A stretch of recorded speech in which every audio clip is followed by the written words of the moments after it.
Hello, so in this video I wanted to talk a little bit about this game I made, which is basically a version of Snake written in Java with a little twist.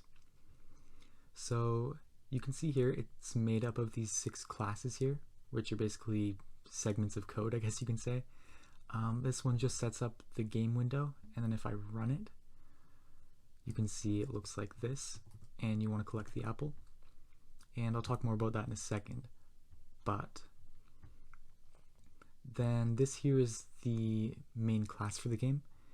It basically initializes everything like the snake and that yellow apple you saw, and it also draws all the graphics.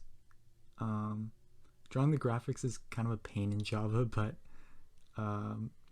it's all handled by this class here.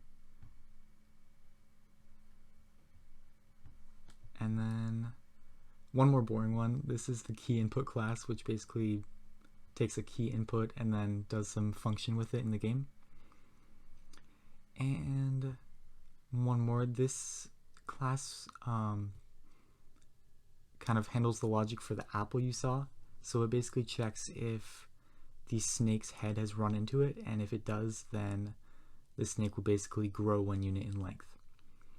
Now this snake class here is basically a list that holds references to a few different snake units, and each snake unit is one of those green boxes you saw on the screen, which I'll show again in a second.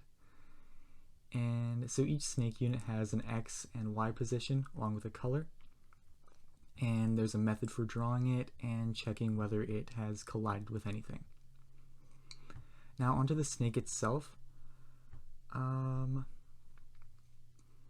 The snake also has the X and Y position of where it's initialized, and it has an initial length, which can be changed in the game class.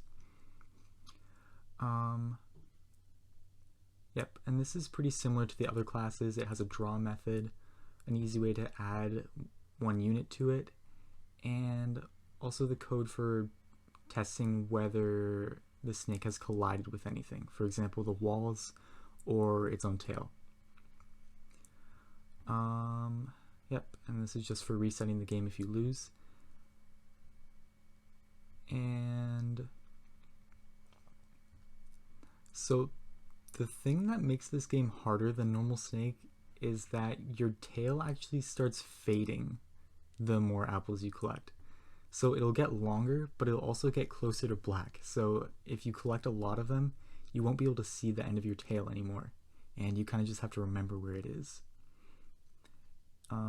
And the way I did that is I have this fade value, and then every time you collect an apple, the alpha of that color gets multiplied by the fade, and the alpha is basically how transparent the color is, I guess you could say. So if it keeps getting multiplied by this number, then it'll gradually become more and more transparent. And then I'll show you that now. Okay, so you can kind of see it already happening as I collect more of the apples. So the tail keeps getting darker and darker. And you can also see I set up a little score system and a high score that stays the same in between games. And you can also pause the game with P. It looks like this. Okay, now you can kind of see.